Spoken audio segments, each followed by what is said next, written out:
Do you remember your first time? Do you? Do you remember your very first one and where you were and what it meant to you? What do you think I'm talking about? I'm talking about a treasure book. This is the very first cookbook I ever bought. So this was my first time for that.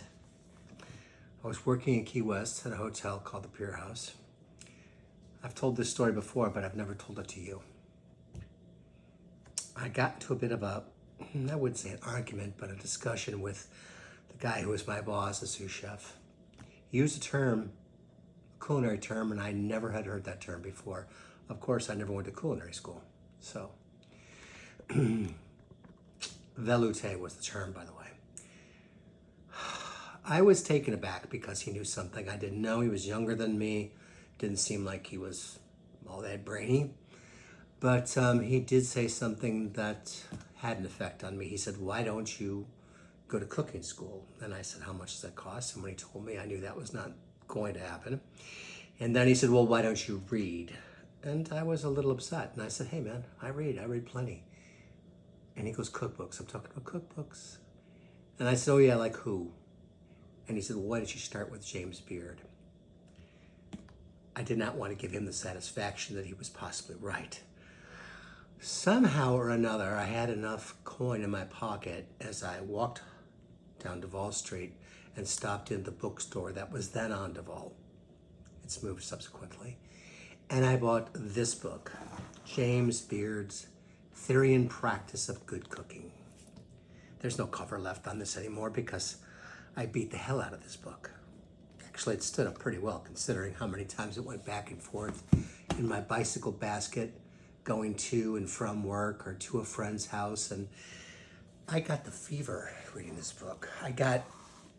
This book made such a difference because the way my mind worked, it had the Kickstarter being that this book is arranged not by soups and appetizers and salads and so on, but by methodology. The Theory and Practice of Good Cooking. It says Key West, 1978, and then my handwritten, scrawled signature at the time. Astonishingly, this is a first edition. Here we go. The contents. I'm going to push this over, so if you wish to take a screenshot, you can. By the way, I don't get paid or get any free books from Thrift Books, but I tell everybody that's interested in books that they might want to check out that particular source or their local bookstore, of course. But Mr. Beard, he breaks it down into these methodologies of cooking, and that really helped me move from just the mystery of why would you do this or do that when you're cooking. There's not a single photograph in this book. This book would not be an Instagram lover's book, but it changed my life. The hand drawings are by a gentleman named Carl, I think Stuchin might be how you pronounce that name. But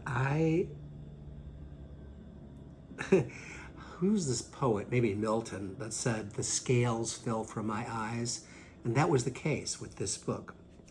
I probably only bought one book that year because it was maybe by a book or maybe by a knife.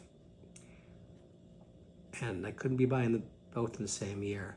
But I remember propping this book open with a knife. I'll pretend this is a knife. Holding this book open and then following along, note for note, following along and seeing how I could improve, how I could go from a person who really knew next to nothing about cooking, even though I had been cooking for probably 6 years when I bought this book, 1978, 7 years. I was just cooking. I was just an itinerant cook, going from place to place, wondering what I was really going to do for a living. But with this book, I began to see the possibilities, and I began to be able to converse with those who had gone to cooking school, which is something you want to do. I don't know when I wrote this, but I always have something in the books. Technique. Oh, I made these notes when I was doing a television show about different techniques: searing, marinating, steaming. And so Mr. Beard in heaven, here's a Grand Marnier souffle. He gave me a measure of confidence that I didn't have before this. And what more can we ask from the books that we buy or the people that mentor us? Now it's my job to mentor a lot of young people who come to work in the kitchens with us.